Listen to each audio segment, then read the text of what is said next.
अस्सलामु अलैकुम वरहमतुल्लाहि वबरकातुहू। कुरान करीम के अंदर अल्लाह रब्बुल इज़्ज़त ने इरशाद फरमाया वमा खलक़तुल जिन्न वल इंसा इल्ला लियअबुदून कि हमने जिन्नात और इंसान को सिर्फ़ और सिर्फ अपनी इबादत के लिए पैदा किया।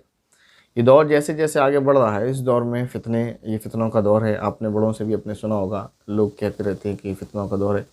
इस दौर में लोगों के जहन में नए नए शुबहात पैदा किए जा रहे हैं इस्लाम को लेकर। ऐसे ही इस बारे में भी एक शुबा पैदा ये किया गया कि क्या इंसान सिर्फ इबादत के लिए पैदा किया गया है? क्या अल्लाह ताला ने इंसान को सिर्फ इसलिए बनाया कि इंसान उसकी इबादत करे, या कोई और मकसद था इंसान का? इसलिए क्योंकि ख़ुद कुरान करीम में अल्लाह रब्बुल इज़्ज़त ने फ़रिश्तों की हिकायत को नकल करते हुए ये फरमाया, फ़रिश्ते कहते हैं नहनु नुसब्बिहु बिहम्दिका व नुक़द्दिसु लक कि अल्लाह हम तेरी तस्बीह भी बयान करते हैं, तेरी तक़दीस भी बयान करते हैं, तेरी अज़मत करते हैं, हम सुबह शाम तेरी इबादत करते रहते हैं। इंसान को पैदा करने की ज़रूरत क्या है? ये सवाल है कि अगर फ़रिश्ते वाक़ई अल्लाह ताला की इबादत करते रहते थे तो इंसान को पैदा करने की ज़रूरत महज़ इबादत क्यों है? या अगर इंसान को पैदा करने की इबादत जो मकसद है इंसान को पैदा करने का, वह इबादत है, तो फिर ये बताएं कि फ़रिश्ते जो इबादत करते थे वो क्या वो अल्लाह ताला के लिए काफ़ी नहीं थी?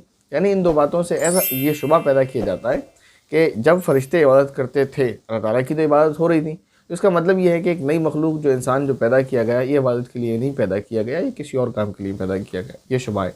दूसरा ये कि अगर इंसान को इबादत के लिए पैदा किया गया है तो फिर जो फ़रिश्ते इबादत करते थे क्या वो अल्लाह के लिए काफ़ी नहीं थी? ये शुबे इस तरह के, तो ये शुबा पैदा किया गया। यानी इससे ये कहने वाला है, शुबा पैदा करने वाला ये कहना चाह रहा है कि इंसान को इबादत के लिए नहीं पैदा किया गया, बल्कि इंसान को यूँ ही पैदा किया गया खाने पीने घूमने फिरने के लिए। जैसे जो अथीस्ट हैं, जो अल्लाह ताला को नहीं मानते, वो इस तरह की बात करते रहते हैं। वो बात में नकल नहीं कर सकता। वो तो ये कहते हैं कि खुदा है ही नहीं और इंसान इसलिए पैदा नहीं हुआ, बल्कि इसलिए इंसान पैदा हुआ कि ज़िंदगी इसको एंजॉय करे और जो चाहे वो इस दुनिया में करे। बहरहाल, तो इसका एक छोटा सा और आसान सा जवाब ये देना है, बात सही है कि फ़रिश्ते अल्लाह ताला की इबादत किया करते थे, और ये बात भी बिल्कुल सही है कि अल्लाह ताला ने इंसान को सिर्फ़ अपनी इबादत के लिए पैदा किया है।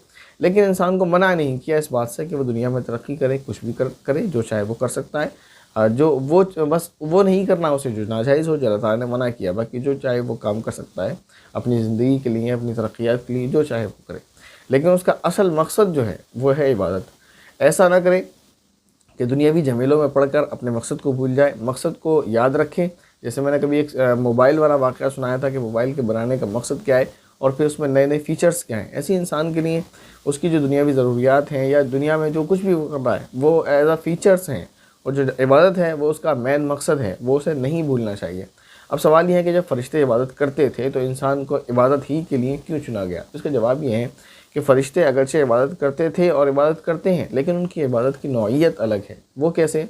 वो ऐसे कि अल्लाह ताला ने फ़रिश्तों को ना जज्बात दिए हैं, ना उन्हें भूख लगती है, ना उनमें नफसानी ख्वाहिशात है, ना उनमें नाफरमानी करने का जज्बा है। यानी वो चाह कर भी नहीं कर सकते। फ़रिश्ते इबादत करते हैं, उनके जहन में ये ख्याल भी नहीं आता कि आज से हम इबादत नहीं करेंगे। नहीं आ सकता, आ भी नहीं सकता। वो चाह कर भी अगर आ भी जाए, यानी उनके अंदर ये चीज़ रखी नहीं है कि वो अल्लाह ताला की इबादत से फिर जाए। ऐसे ही इंसान जो पैदा किया गया तो इंसान के अंदर नाफरमानी का मादा भी रखा गया, मासियत यानी गुनाह का मादा भी रखा गया। उसको भूख भी लगती है, उसको प्यास भी लगती है, उसके अंदर नफसानी ख्वाहिशात भी हैं, उसको ठंड भी लगती है, उसको गर्मी भी लगती है, सारी चीज़ें उसके साथ हैं। फिर उसको हुक्म दिया गया कि अब तुम्हें अल्लाह ताला की इबादत करना और गुनाहों से बचना है। ये क्यों किया? ताकि अल्लाह ताला इंसान को आज़माए कि कौन हमारी बात को मानकर और हमारी रज़ा हासिल करके जन्नत में दाखिल होता है, कौन हमारी बात को ना मानकर अपने लिए नुकसान उठाता है। इसकी एक छोटी सी मिसाल दूँ। जैसे अगर कोई नाबीना शख्स हो जिसकी आँखों की रोशनी बिल्कुल नहीं शुरू से, और वो ये कहता हो कि मैंने कभी किसी गैर महरम को नहीं देखा, तो क्या ये कमाल है? हालांकि गुनाह से तो वो भी बच रहा है, नहीं देखा उसने, लेकिन कमाल ये है कि एक शख्स है जिसकी निगाहें सही सलामत हैं और उसके दिल में ये दाइया और ये जज्बा पैदा होता है कि गैर महरम को देखें, वो कोई नज़र पड़ जाए तो दिल ये कहता है कि देख लिया जाए, लेकिन वो खुदा के खौफ से नीची निगाहें कर लेता है। तो गुनाह से ये भी बचा और वो भी बचा, लेकिन दोनों में बड़ा फ़र्क है।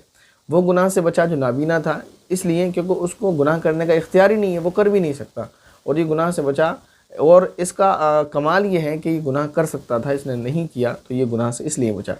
ऐसे ही फ़रिश्तों को अल्लाह ताला ने भूख से पाक रखा, उन्हें भूख नहीं लगती। इंसान है, इंसान किसी भी मर्तबे पर पहुँच जाए, हत्ता कि जो इंसानियत का सबसे आला मर्तबा है मनसब नबूवत, यानी अगर नबी भी हो तो वो भी भूख से बेनियाज नहीं है, भूख उन्हें भी लगती है। इसी को कुरान करीम ने बयान किया। कुफार ने यही तो एतराज़ किया था कि ये कैसे रसूल है कि ये खाते हैं और बाज़ारों में चलते हैं, तो भूख से कोई भी बेनियाज नहीं। तो अल्लाह ताला ने इंसान में भूख रखी है, بھوک تو فرشتوں کو ہی نہیں لگتی بس، بلکہ انسانوں میں جو بھی ہیں، فرشتوں کو بھوک نہیں لگتی بلکہ انسانوں میں نبی ہیں یا جو بھی ہیں سب کو بھوک لگتی ہے۔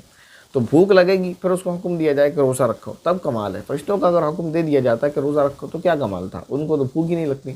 ایسے ہی انسان کے اندر نافرمانی کا مادہ رکھا گیا، وہ اگر چاہے تو نماز پڑھے، چاہے تو نہ پڑھے، چاہے تو روزہ رکھے، چاہے تو نہ رکھے، چاہے تو صدقہ خیرات کرے، چاہے تو نہ کرے، آپ دیکھ رہے ہیں۔ یعنی انسان جو چاہے وہ کر سکتا ہے، اس کو اللہ تعالیٰ نے دونوں طرح کا اختیار دیا ہے۔